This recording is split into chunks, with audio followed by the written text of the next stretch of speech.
The best kept secret about great relationships, meaning how to have a great relationship or how to get into one and so forth, is actually not a secret at all. It's more of a lack of awareness, right? It's more of something people just haven't discovered yet versus it being kept private. And it's really that the greatest relationships, the best relationships find you when you stop looking for them.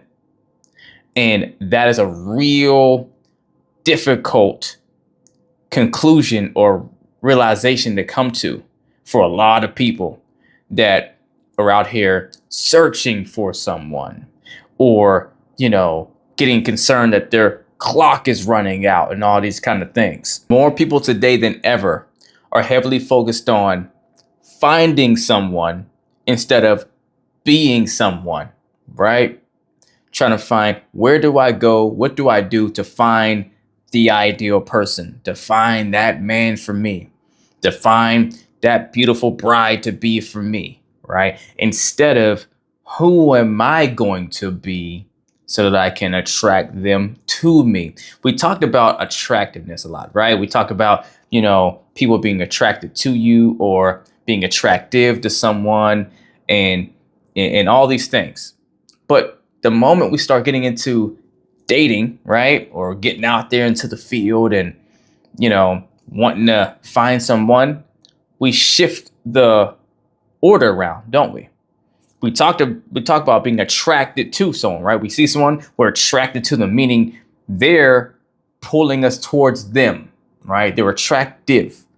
So then if that's the case, then why don't most of us focus on being more attractive instead of going out there to find someone to be attracted to, right? If you are attracted to someone, then focus on being the source that pulls who you're looking for to you instead of going out there trying to find who you would like to be attracted to you. And let me go into more context as to how this works and why the greatest relationships tend to find you when you stop looking for them. Well, first, as I've even addressed in other videos, the more you continue to intentionally look for the relationship you want, is the more you step outside of what is organic for you, meaning you step outside of your natural flow of living, which means you're doing things that are inorganic to the way you operate, that don't truly align with who you are, which means you now put yourself in the places and in positions at times that you wouldn't naturally be there, which by default, right, ripple effect, creates unnatural experiences you wouldn't usually have. Now, I'm not talking about you deciding one day to try something new and just go out and go to a different place you haven't gone to before because you're trying to broaden your horizons. No, that's different. That is part of you being the individual you are, right? That's organic to your personality to go try things, because some people don't like to step outside of their norm or their box. They like to keep their repetition and their simple way of operating and keep it just that. They're creatures of habit, if you will. But if you are having the intention to go try something new, do something new, be somewhere new, attend some new event solely for the purpose of just finding someone, right? You're going there to have the potential of finding this amazing partner. That's when you're stepping out of your organic orbit. And when you do that, now you're going to get more inorganic results. Now, does this mean it's impossible to find someone that way and that you won't stumble across someone that you're interested in and then, you have some connection there and there's some familiarity or some chemistry and all that stuff? No, not at all. That can happen, right? But I tell you what, it's more likely that you might find someone that you have some interest in, but that it ultimately doesn't work out.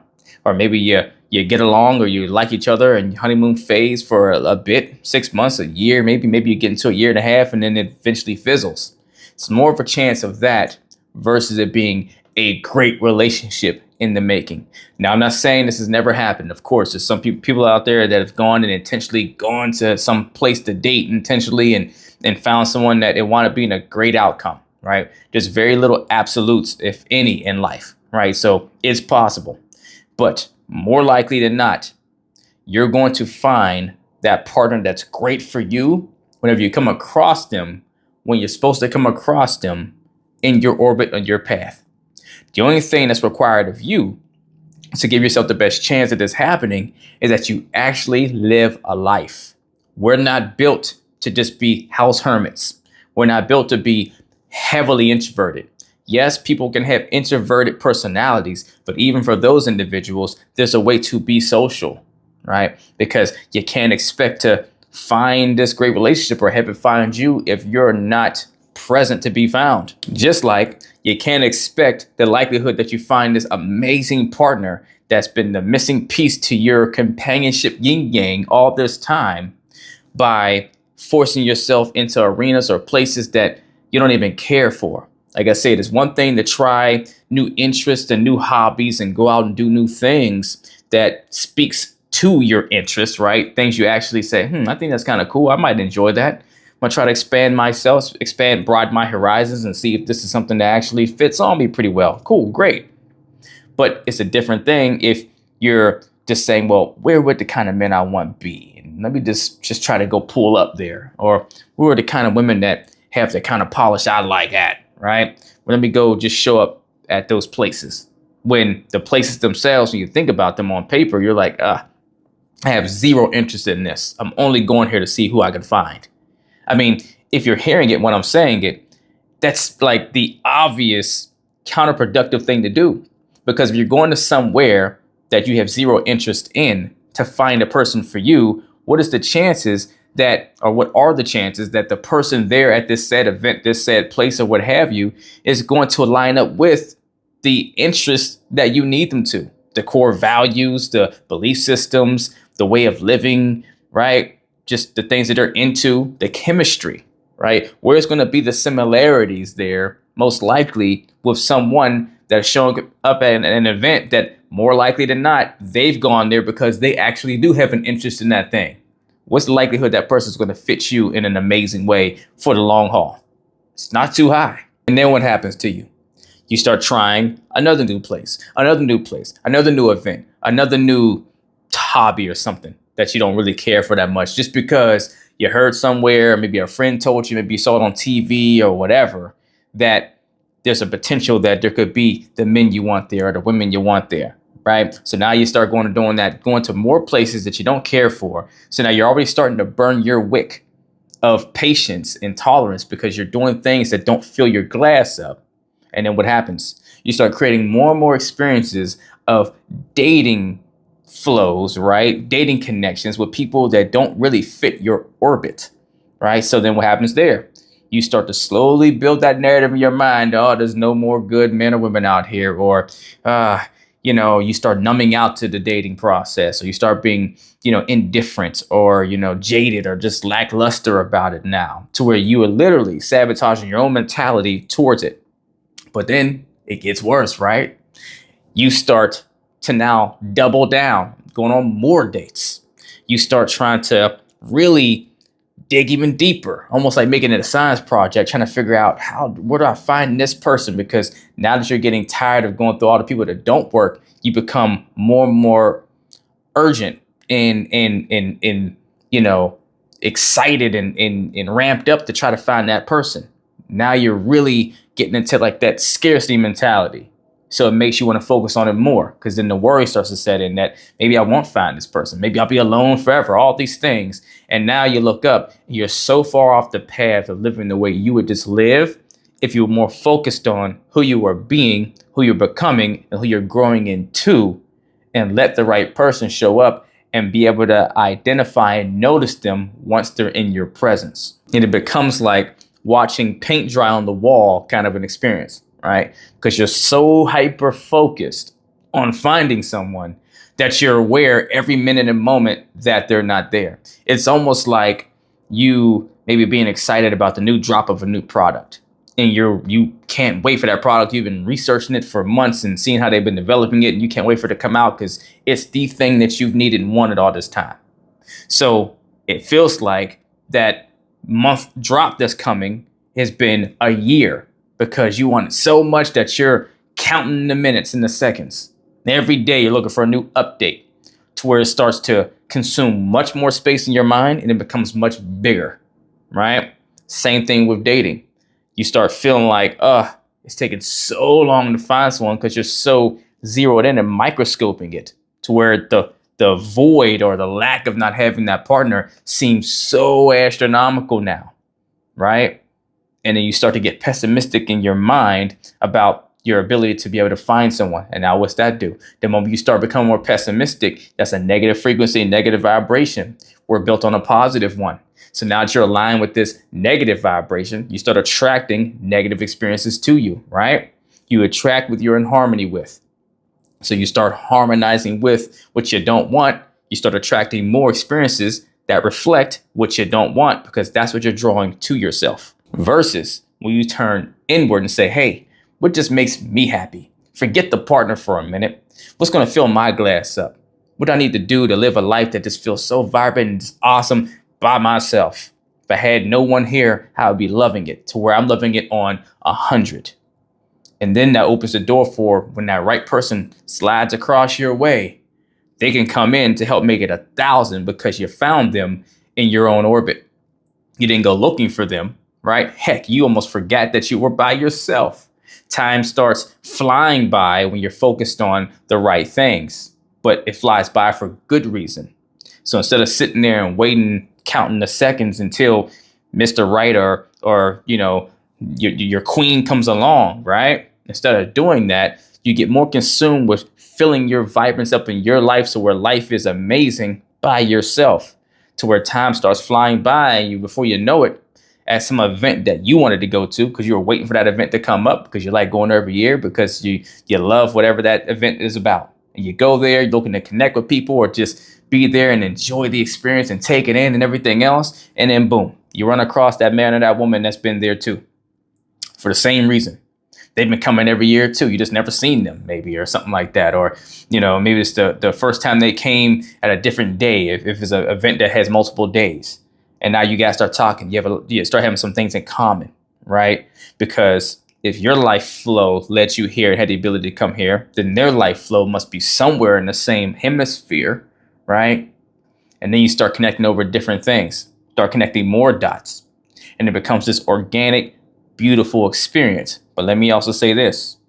In this time period where you're pouring into who you're going to be and filling your glass up, that means you're working on growth as well, working on your own self-acceptance and self-love, right? Working on purpose, living with something, doing something that contributes to the world, that makes you feel happy to help, but also that you love doing for yourself, right? To where you're just feeling amazing that you're out here doing something that makes your life have meaning, but also in a way that you enjoy, right? Because you enjoy the art form of whatever that thing is, whatever the vehicle of what you're doing is, you enjoy it. But then you also love how it impacts others and makes you want to do it more.